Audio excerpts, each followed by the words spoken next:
Je pense qu'il faut continuer à discuter. Longtemps, j'ai continué à discuter avec le président Poutine. Je l'ai dit d'ailleurs, si sur des sujets qui permettent la paix, il y a des discussions à reprendre, moi je le ferai. Salut les amis, welcome on this platform. Je vous avais dit ici que Emmanuel Macron, ce n'est pas quelqu'un de cohérent. C'est ce que nous on appelle chez nous à Ekona ou en Ngiwa Bamenda, paper tiger. Donc, on donne le crayon aux enfants avec une feuille blanche. On demande aux enfants de dessiner un tigre sur cette feuille. C'est ce que représente Emmanuel Macron. Mais si on veut aller plus loin, on va comparer Emmanuel Macron comme la Société des Nations à l'époque. Parce que tous les historiens avaient qualifié la Société des Nations de toothless bulldog.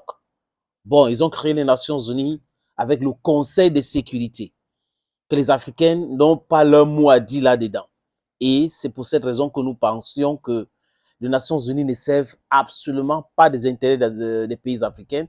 Donc, par conséquent, nous devrons les dire de modifier les choses ou quitter cette histoire qu'on appelle les Nations Unies. Heureusement que la Russie est en train de travailler dans ce sens. J'ai vu une conférence de presse animée par Sergei Lavrov, le très intelligent ministre russe des Affaires étrangères et le très perspicace ministre des Affaires étrangères aussi namibien.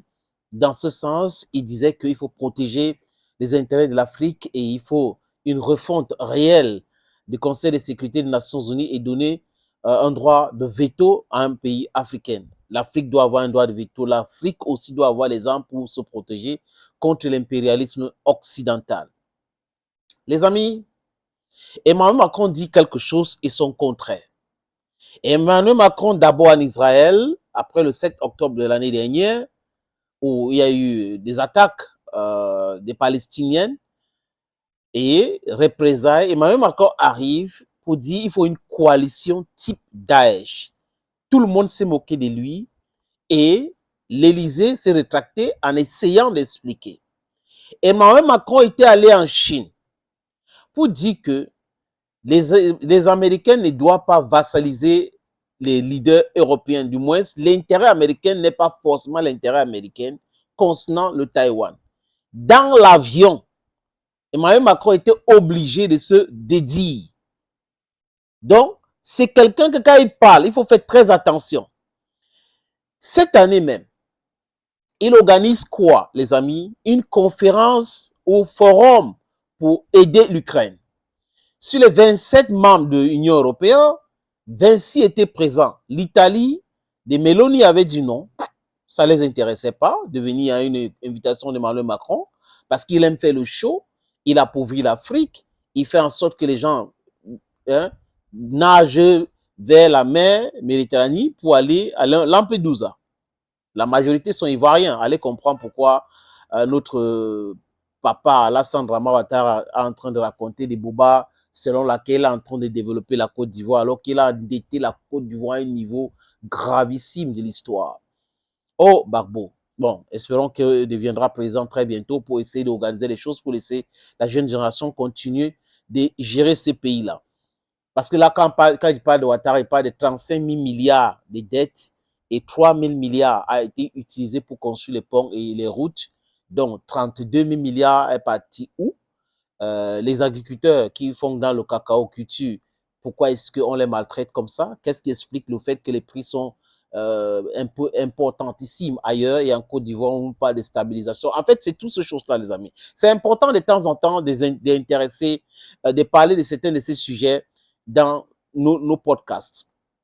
Les amis, parce que ça tourne autour du l'esbrouf d'Emmanuel Macron, les instructions qu'il donne à certains sous-préfets, juste pour vous faire savoir que ce n'est pas quelqu'un qu'il faut croire, qu'il faut écouter, qu'il faut croire aux mots.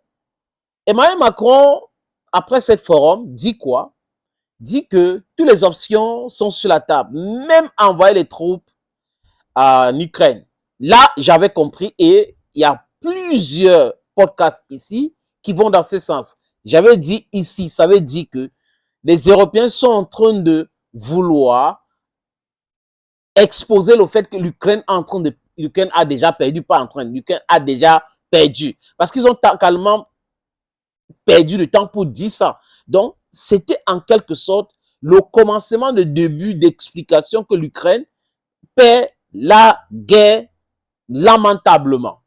Parce que si 26 pays, 27 pays, 28 pays, 30 pays envoient les armes de façon massive pour une contre-offensive et ça ne produit rien, ça s'appelle l'échec cuisant. Quand après cela, les troupes de ces pays-là commencent à fuir, on dit retraite tactique et tout, sachez que c'est fini, les dés sont pipés.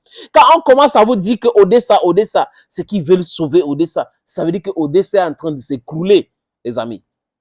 La seule personne qui n'écoute pas, qui ne comprend pas le message, les signaux, c'est certainement Zelensky et certains militaires qui sont autour de lui. Parce que même Alexandre Sishki est en train de dire exactement la même chose que Valérie Zalochny était en train de dire aujourd'hui, diplomate. Les amis, Macron au Brésil. Je vous avais dit ici que Macron est allé au Brésil pour essayer de parler avec Lula, pour que Lula puisse lancer quelques mots à Poutine, pour que Poutine puisse le prendre au téléphone, essayer de discuter avec lui. C'est le but.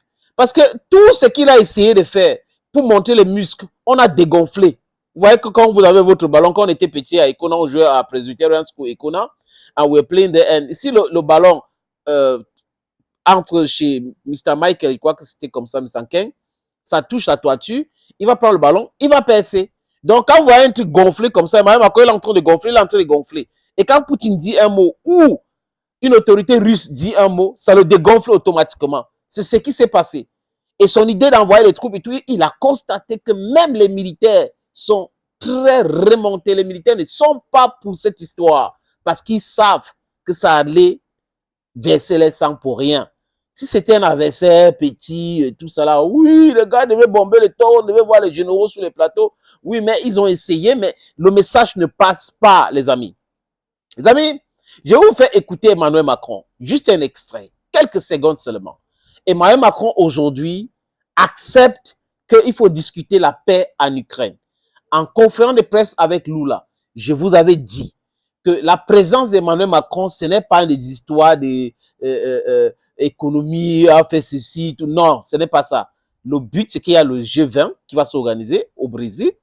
Et en plus, comme Poutine ne le prend plus au téléphone, depuis, vous rappelez-vous de l'époque qu'il avait publié sa discussion avec Poutine à la télévision. J'avais compris que c'est un rigolo, que c'est un vrai rigolo. Donc, tu discutes avec ton homologue, tu viens mettre à la télévision. Donc, on les écoute en train de discuter à la télévision, en mondovision. Donc, il n'y a pas de secret diplomatique. Et là, Poutine avait dit, mais celui-là, moi, je ne peux plus continuer avec lui, à continuer à discuter avec lui. Et là, il est en train de dire, Lula, tu parles avec lui, dis-lui qu'on veut discuter. Vraiment, on veut discuter la paix. Donc, les Européens veulent discuter la paix. Mais, désolé, ils vont discuter la paix aujourd'hui sur les différentes bases édictées par la Russie. C'est une honte totale. Ouvrez les yeux, ces frôles-là, ceux qui pensent encore que l'Occident a encore un mot à dire sur le fonctionnement du monde, c'est fini.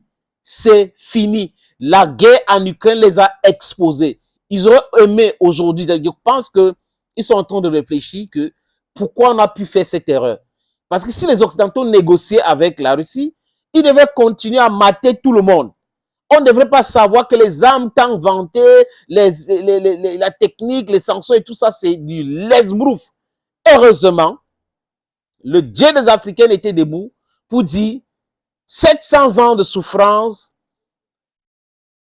en 2022. Dieu, le Dieu des Africains s'est dit 700 ans c'est trop, donc maintenant, je vous libère. Je vous libère avec votre propre effort. Et voyez-vous les amis comment les Africains sont très motivés. Les Africains sont très actifs. Et c'est ça qui fait en sorte que les Occidentaux fléchissent. Ça les fragilise. Parce que la puissance de la France, c'était les anciennes colonies. Le fait de pouvoir manipuler, piller, recruter. Parce que si la France était en bon terme avec les pays africains, elle devait arriver pour recruter, pour envoyer en Ukraine. Oui, parce qu'on est bon seulement pour mourir. Je vous suggère, les amis, d'écouter Emmanuel Macron. Je pense qu'il faut continuer à discuter. Longtemps, j'ai continué à discuter avec le président Poutine. Je l'ai dit d'ailleurs, si sur des sujets qui permettent la paix, il y a des discussions à reprendre, moi je le ferai. Moi j'ai de leçons à donner à personne. Quand le président Lula aura à inviter, il est responsable de son invitation. Je pense qu'il faut que ça se fasse comme à chaque fois, et c'est un peu le sens de ce qu'on fait pour les G7 et pour les G20, en concertation avec tous les membres. Il n'a de leçons à donner à personne. Non? Automatiquement, on voit quelqu'un qui est devenu humble. Emmanuel Macron devient humble. Hey, Poutine, tu es fort. Poutine, tu es fort. Poutine a rendu Emmanuel Macron humble. Poutine a rendu Joe Biden humble. Poutine a rendu Olaf Scholz humble. Ils ont constaté, les amis, que c'est pas avec la Russie. Les lesbrouf là, les brrr là, ça ne marche pas. Ah oui. Vous voyez? Non, les discussions, on peut dire, il faut la paix, il faut ceci. Est-ce que Macron pouvait parler comme ça hier? Le message est clair. La Russie, ce n'est pas la Libye. La Russie, ce n'est pas la Serbie. La Russie, ce n'est pas Kosovo. La Russie, ce n'est pas la Syrie. La Russie, ce n'est pas Yémen. La Russie, c'est un morceau comme ça, difficile à croquer. Oui, vous avez tué vos économies en pensant tuer l'économie russe. C'est ce qui arrive aux gens qui pensent qu'ils sont intelligents, alors qu'en réalité, ce sont des gens bêtes. Oh, j'ai dit ça. Thank you, friends, for watching. Thank you again, and bye-bye for now.